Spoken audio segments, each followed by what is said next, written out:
ہمیں اترتے ہوئے نظر آئیں، حضور کے دائیں بائیں چل رہے ہوں، ہٹو بچوں کی صدائیں ہوں. وقالوا لولا انزل علیک ملک علیہ ملک، اور وہ کہتے ہیں کہ ان کے ساتھ فرشتے کیوں نہیں آئے؟ تو اللہ تعالیٰ جواب دیتے ہیں اگر فرشتے بھی آتے تو یہ اس کا بھی انکار کر دیتے ہیں. اور انہیں معلوم ہونا چاہیے کہ تاریخ اور جغرافیہ دونوں اس بات کے گواہ ہیں کہ انکار کرنے والوں کا انجام بہت برا ہوا. تاریخ اس لحاظ سے کہ وہ قوم سمود، قوم عاد، قوم لوط ان کی تاریخ سے واقف تھے، اور جغرافیہ اس لحاظ سے کہ وہ ان کے مقامات سے گزرتے تھے. وہ سال میں ایک دفعہ دو دفعہ جب سفر کرتے تو ان چیزوں کو، ان آثار کو دیکھتے تھے اور انہیں ان کی پوری تاریخ یاد آ جاتی تھی. تو یہ بتا کر انہیں خبردار کیا جا رہا ہے. اس کے ساتھ ساتھ نبی علیہ الصلوۃ والسلام کو تسلی دی جا رہی ہے کہ آپ کافروں کی باتوں کی پرواہ نہ کریں، انشاءاللہ اللہ تعالیٰ ایسے اسباب پیدا کرے گا کہ دعوت حق مقبول ہوگی. پھر فرمایا کہ یہ جو قرآن جس کا یہ اہل کتاب خاص طور پہ یہود انکار کرتے ہیں، یہ قرآن کو اس طرح جانتے ہیں جس طرح اپنی اولاد کو پہچانتے ہیں. جب انہیں دلائل دیے جاتے ہیں اور دلائل کے بعد لاجواب ہو جاتے ہیں، کوئی جواب نہیں بن پاتا، تو پھر کہہ دیتے ہیں کہ ان ھذا الا اساطیر الاولین، یہ تو پرانے زمانوں کی کہانیاں ہیں جو کہ ہمارے آباء و اجداد سے چلی آ رہی ہیں. گویا کہ انکار کر دیتے ہیں. اللہ تعالیٰ فرماتے ہیں جو لوگ حق کا انکار کرتے ہیں، دنیا کی زندگی کو سب کچھ سمجھتے ہیں، یہ دراصل دوبارہ اٹھنے کا انکار کرتے ہیں. اگر انہیں دوبارہ اٹھ کر اللہ کے حضور پیش ہونے کا یقین ہوتا تو یقیناً یہ اس دعوت حق کو قبول کر لیتے. لیکن ہوگا کیا؟ ہوگا یہ کہ جب یہ جہنم میں ڈالے جائیں گے پھر ان کی آنکھیں کھلیں گی اور چاہیں گے کہ انہیں دنیا میں دوبارہ بھیج دیا جائے، لیکن یہ ممکن نہیں ہوگا. دوبارہ کوئی شخص دنیا میں لوٹ کر واپس نہیں آ سکے گا. اس کے ساتھ ساتھ اللہ تعالیٰ نبی علیہ السلام کو تسلی بھی دے رہے ہیں کہ یہ ظالم دراصل آپ کو جھٹلا کر آپ کا انکار نہیں کر رہے، بلکہ یہ اللہ کی آیات کا انکار کر رہے ہیں.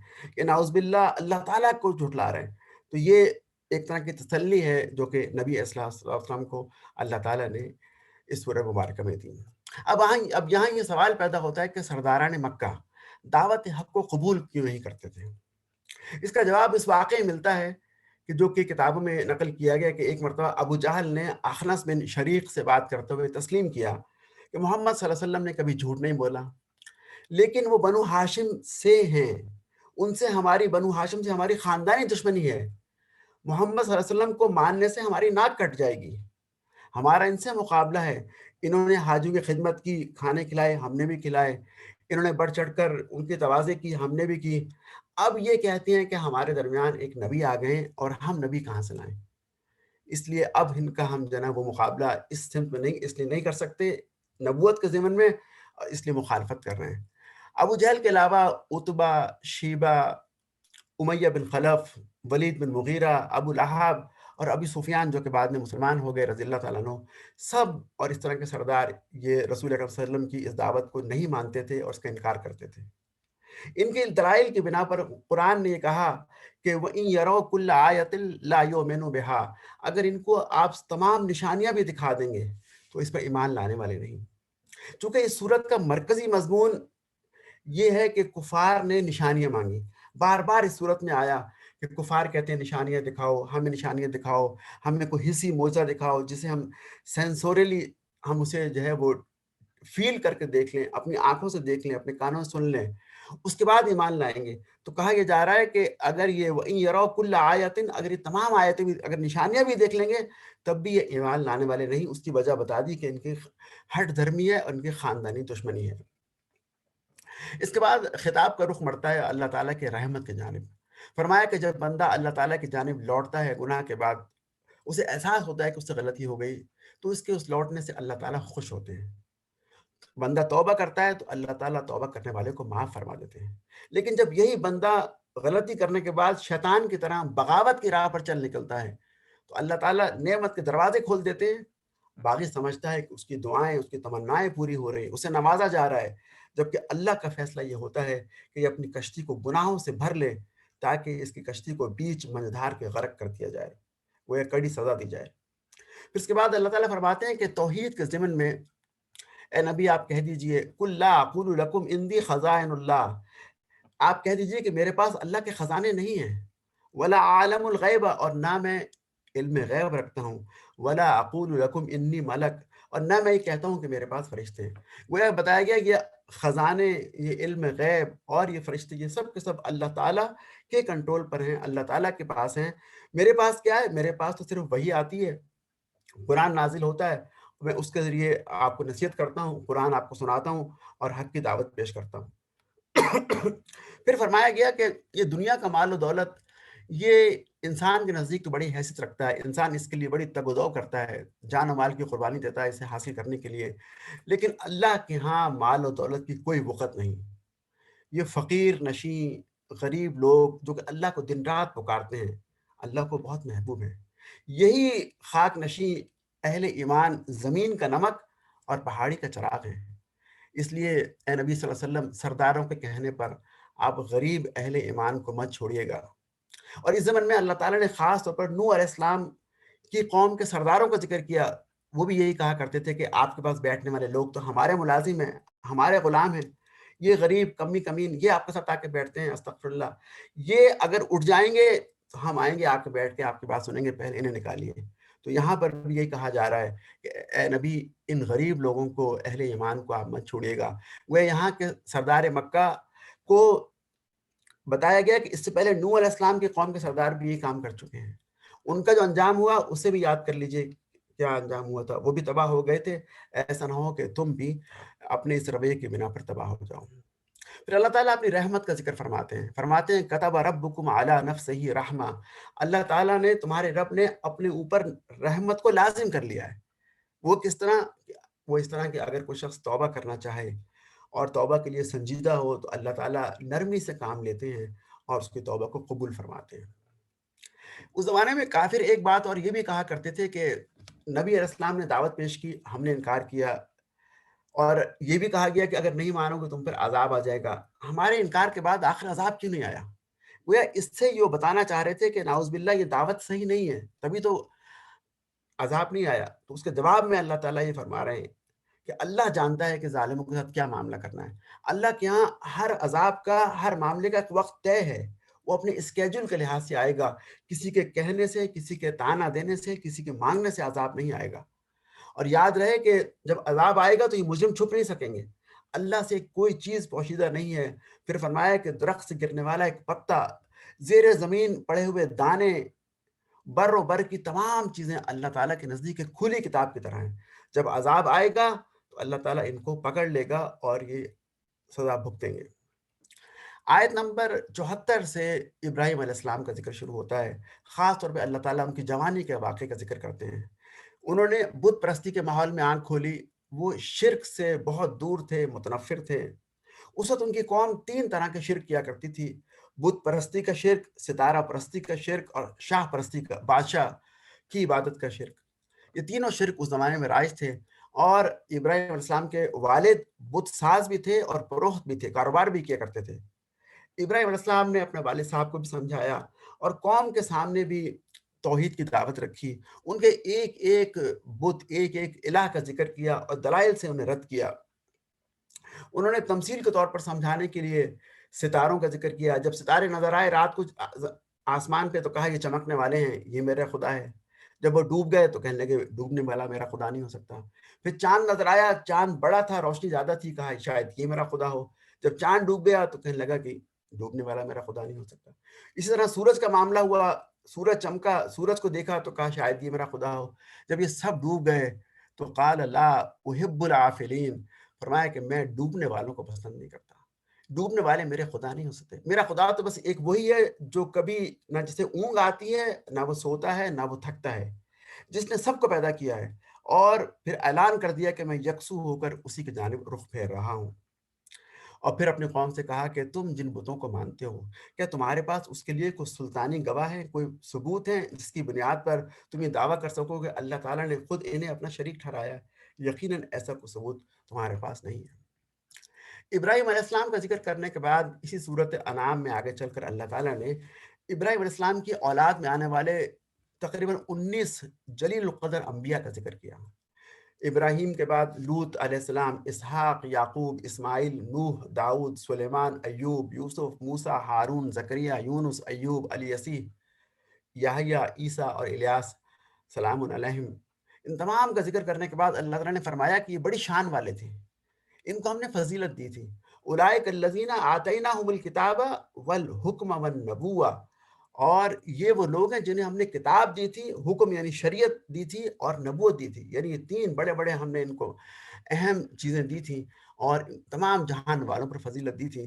پھر فرمایا کہ اگر یہ سب لوگ بھی خدا نخواستہ شرک کرتے تو ان کے بھی اعمال ضائع ہو جاتے ہیں. یہ تمثیل محال ہے، یہ ہونے کا امکان نہیں ہے، نہیں تھا، لیکن یہ ہمیں سمجھانے کے لیے، شرک کی سنگینی بتانے کے لیے ہمیں بتایا جا رہا ہے کہ اگر یہ انبیاء بھی اگر شرک کرتے تو ان کے اعمال جو ہے حت ہو جاتے، تو تمہارا تو کوئی مقام نہیں ہے. تم جو شرک کر رہے ہو، خاص طور پہ کفار مکہ کو مخاطب کیا جا رہا ہے، تو تمہیں بھی اپنے انجام کو دیکھ لینا چاہیے. اللہ تعالیٰ فرماتے ہیں کہ وہی اور انبیاء کو ہم نے لوگوں کی ہدایت کے لیے بھیجا، لیکن ہوا کیا، بہت سے لوگ ایمان نہیں لائے. پھر فرما رہے ہیں کہ اگر تم منکرین کو، جنہوں نے ہماری دعوت کا کو ٹھکرا دیا، سکرات الموت یعنی جب روح قبض کی جا رہی اسے دیکھ سکو، تو معلوم ہوا کہ یہ لوگ ڈبکیاں کھا رہے ہیں، اور فرشتے ان سے کہتے ہیں کہ لاؤ، نکالو اپنی جان، آج تمہیں دردناک عذاب دیا جائے گا. یعنی مرتے وقت جو ہے وہ منکرین کی اور شہادت حق کا انکار کرنے والوں کا یہ انجام ہوگا.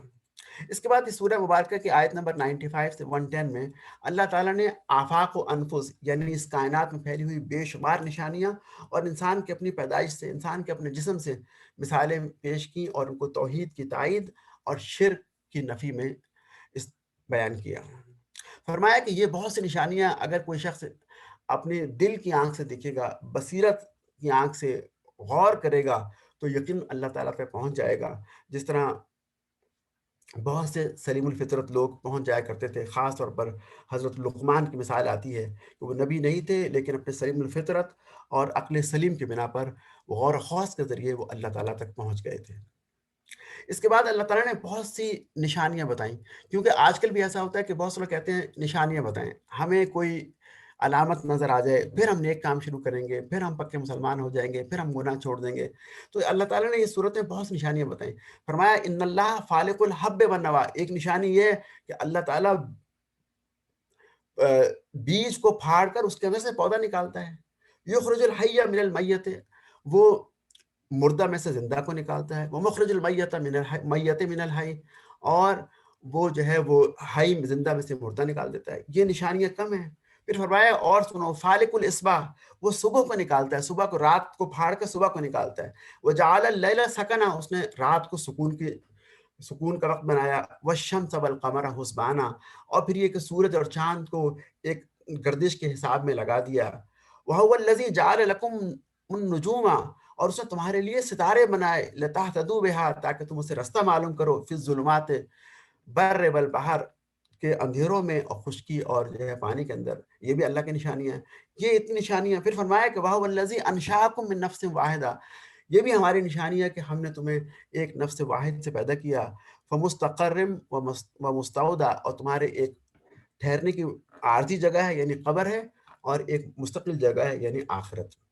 پھر فرمایا کہ جو آسمان سے پانی ابھرتا ہے، نکلتا ہے. وَهُوَ الَّذِي أَنزَلَ مِنَ السَّمَاءِ مَاءً، جو آسمان سے پانی نازل ہوتا ہے وہ بھی ہم بھیجتے ہیں، وہ بھی ہماری نشانی ہے. پھر اس میں سے نباتات نکالتے ہیں، کئی کئی رنگوں کی سبزیاں، پھل فروٹ نکلتے ہیں، ذائقے میں مختلف. یہ تمام کی تمام اللہ تعالیٰ کی نشانیاں ہیں. ان فی ذالک لآیات لقوم یؤمنون، اور یہ نشانیاں کافی ہیں ان لوگوں کے لیے جو ایمان لانا چاہتے ہیں. جو ایمان لانا چاہتے ہیں، جن کے دلوں میں کجی اور ٹیڑھ نہیں ہے، وہ تو ان نشانیوں سے ایمان لے آئیں گے. اور بھی بہت سی نشانیاں بتائیں گی جو کہ میں نے یہاں پر وقت کی قلت کے بنا پر نہیں لکھی. اللہ تعالیٰ فرماتے ہیں کہ حیرت کی بات ہے کہ کائنات میں پھیلی ہوئی اتنی علامات اور نشانیوں کو عبرت کی آنکھ سے دیکھنے کے بعد نصیحت پکڑنے کے بجائے یہ معجزات کا مطالبہ کرتے ہیں.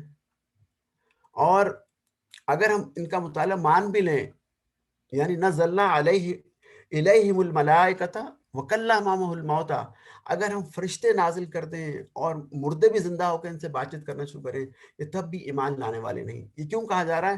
اس لیے کہا جا رہا ہے کہ قوم سمود نے یہی کہا تھا کہ ہمیں نشانی دکھاؤ. نشانی کیا ہو؟ اونٹنی ہو. کہاں سے نکلے؟ پہاڑ سے نکلے. لال رنگ کی ہو، پھر پریگننٹ بھی ہو.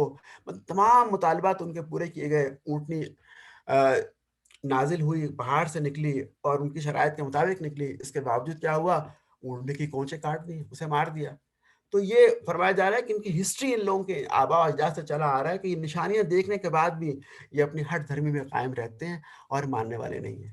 پھر کہا گیا کہ یہ جو شیطانی قوتیں ہیں مکہ میں جو سردار ہیں جو کہ آپ میں مخالفت کر رہے ہیں، اے نبی صلی اللہ علیہ وسلم یہ تاریخ میں پہلی دفعہ ایسا نہیں ہوا کہ کسی نبی کو ان طرح کے لوگوں سے واسطہ پڑ رہا ہے، بلکہ اس سے پہلے بھی یہ شیطانی قوتیں ہر نبی کے خلاف برسر پیکار رہیں، لیکن اللہ نے ان کو ڈھیل دی، انہیں بھی آزمایا اور اہل ایمان کو بھی آزمایا۔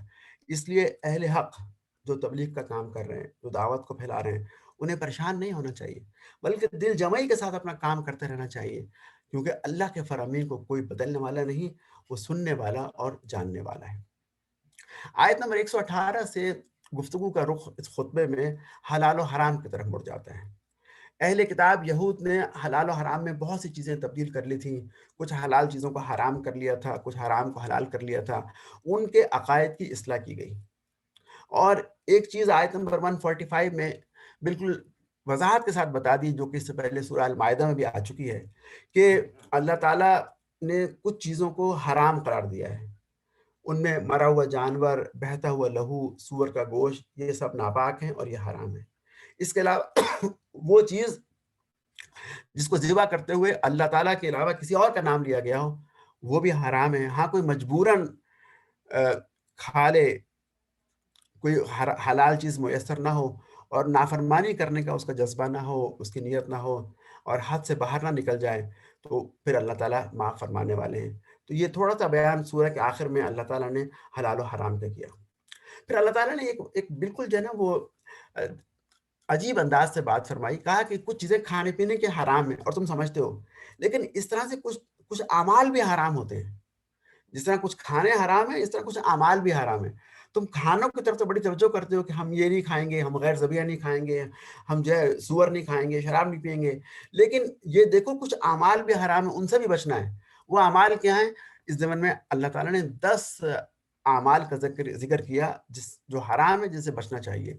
نمبر 1 شرک، پھر والدین کی نافرمانی، مفلسی کے ڈر سے اولاد کو قتل کرنا، بے شرمی اور فحاشی کے کام، قتل ناحق، مال یتیم کھانا، ناپ تول میں کمی کرنا، بے انصافی اور عدل سے ہٹے ہوئے کام کرنا، اللہ اور اس کی مخلوق سے عہد کر کے اس کی خلاف ورزی کرنا اور نبی کے راستے کو چھوڑ کر کوئی اور راستہ اختیار کرنا، یہ 10 حرام کام ہیں۔ حضرت ابن عباس جو کہ پہلے مفسر قرآن ہیں، جنہیں حبر الامہ یعنی علامہ کہا جاتا ہے، وہ فرماتے ہیں کہ یہ موسیٰ علیہ السلام کو ملنے والے 10 کمانڈمنٹس کی طرح ہیں، اور یہ بھی دراصل انہی کا خلاصہ ہے۔ سورہ کے آخر میں آیت نمبر 160 میں اللہ تعالیٰ نے ایک احسان عظیم کا ذکر کیا۔ اللہ تعالیٰ فرماتے ہیں کہ جب بھی کوئی شخص عمل کرتا ہے تو اگر اس کا عمل کوئی گناہ ہوتا ہے تو ہم اسے ایک ہی شمار کرتے ہیں، لیکن اگر کوئی نیکی کرتا ہے تو ہم اسے بڑھا کر 10 گنا کر دیتے ہیں۔ یہ اللہ تعالیٰ کا مومن پر بڑا احسان ہے، اور مومن کو اس کا یعنی ہمیں اس کا شکر گزار ہونا چاہیے۔ اگلی آیت میں اللہ تعالیٰ نے بندہ مومن کو بتایا کہ اس کی زندگی کا مقصد کیا ہے۔ ہم دنیا میں آئے، کیا دنیا میں صرف دنیا کے کام کر کے چلے جانا ہے، یا ہمارا مقصد کچھ اور بھی ہے؟ بتایا گیا کہ تمہارا مقصد یہاں بھیجنے کا یہ ہے، اور یہ حضور کی زبان سے کہلوایا صلی اللہ علیہ وسلم، قل ان صلاتی، آپ کہہ دیجئے کہ میری نماز، و نسکی، اور میری رسوم عبادت، محیایا، میری زندگی، و مماتی، اور میری موت، للہ رب العالمین، یہ تمام یعنی میری پوری کی پوری زندگی اللہ تعالیٰ کے لیے۔ یہ گویا ہمیں کہا جا رہا ہے کہ ہم اپنی زندگی کی اصلاح کریں، ہماری نماز، ہمارے تمام مراسم عبودیت، ہمارے ریچولز، کلچرل چیزیں، اور ہر معاملہ جو اللہ تعالیٰ کی تعلیمات کے عین مطابق ہونا چاہیے، دراصل ہمیں کہا جا رہا ہے۔ آخری آیت میں اللہ تعالیٰ نے ایک بڑی اہم بات فرمایا کہ وَرَفَعَ بَعْضَكُمْ فَوْقَ بَعْضٍ، ہم نے بعض انسانوں کو بعض پر فوقیت دی ہے درجات میں، لِيَبْلُوَكُمْ فِي مَا آتَاكُمْ، تاکہ ہم دیکھیں کہ تم کیا کرتے ہو جو تمہیں ہم نے دیا ہے۔ کچھ لوگوں کو علم زیادہ ملا ہوتا ہے، کچھ لوگوں کو قوت زیادہ ملتی ہے، کچھ لوگوں کے پاس دولت زیادہ ہوتی ہے، کچھ زیادہ حسین ہوتے ہیں، کچھ باصلاحیت ہوتے ہیں، کچھ ذہین ہوتے ہیں۔ تو یہ 6 چیزیں ڈفرینٹ لوگوں کو ڈفرینٹ انداز میں اور کم و بیش میری ہوتی ہیں۔ فرمایا جا رہا ہے کہ یہ سب چیزیں دینے کے بعد اب ہم دیکھنا چاہتے ہیں کہ ان نعمتوں کا کون شکر کرتا ہے، کون اللہ تعالیٰ کا شکر گزار بندہ کرتا ہے۔ یہ تمام چیزیں ہم نے آزمانے کے لیے دی ہیں۔ جس طرح سورت کے آغاز میں فرمایا کہ تمام انسانوں کو مٹی سے پیدا کیا، پھر مقرر وقت میں دنیا میں رکھا جائے گا، اور آخری آیت میں فرمایا کہ دنیا ایک دارالعمل ہے، یہاں انسان کو عمل کرنا ہے اور عمل کرنے کے بعد ایک متعین مدت تک یہاں رہنا ہے اور پھر یہاں سے کوچ کر جانا ہے۔ اس کے بعد آخرت ہوگی، آخرت دارالحساب ہے، دنیا دارالعمل تھی ہے اور آخرت دارالحساب ہے، وہاں آخرت میں اعمال کی جواب دہی کرنا ہوگی۔ یہ بات انسان کے سامنے ہر وقت رہنی چاہیے۔ گویا آخرت کا ایک کانسیپٹ دیا جا رہا ہے کہ اگر آخرت کا خوف انسان کے دل میں پیدا ہو جائے تو اس کے اعمال بہتر ہو سکتے ہیں۔ پھر فرمایا کہ اور تم آخرت میں دیکھ لو گے کہ تمہارا رب سزا دینے میں بہت تیز ہے، سریع الحساب ہے اور اطاعت گزار بندوں سے بہت درگزر کرنے والا ہے۔ جیسا کہ میں نے شروع میں عرض کیا کہ اس صورت میں جہاں خطبے میں بہت سی چیزیں اللہ تعالیٰ نے ڈسکس کی، وہ درمیان میں جا بجا حکمت کے موتی بھی بکھیرے ہیں۔ یہی چند موتی میں نے چنے اور آپ کے سامنے رکھنا چاہ رہا ہوں اس صورت مبارکہ میں سے۔ فرمایا کہ وَإِن يَمْسَسْكَ اللَّهُ بِضُرٍّ فَلَا كَاشِفَ لَهُ إِلَّا هُوَ، جب اللہ تعالیٰ کسی پر مصیبت نازل کرتے ہیں تو کوئی بھی اسے ہٹانے والا نہیں ہے۔ تو انسان کو بات سمجھ لینی چاہیے کہ مشکل اللہ تعالیٰ کی طرف سے آتی ہے اور اللہ سے دعا کر کے، اللہ کی تعلیمات پہ عمل کر کے، اللہ کا ذکر کر کے ہی اس سے انسان نکل سکتا ہے۔ پھر فرمایا کہ مصیبت کے وقت تم اسی کو پکارتے ہو اور جن کو تم شریک بناتے ہو اس وقت ان کو بھول جاتے ہو، یعنی جن بتوں کو تم عام دنوں میں پکارتے ہو، مشکل کے وقت جو ہے انہیں نہیں پکارتے، ان کو بھول جاتے ہو، صرف ایک اللہ واحد کو بلاتے ہو۔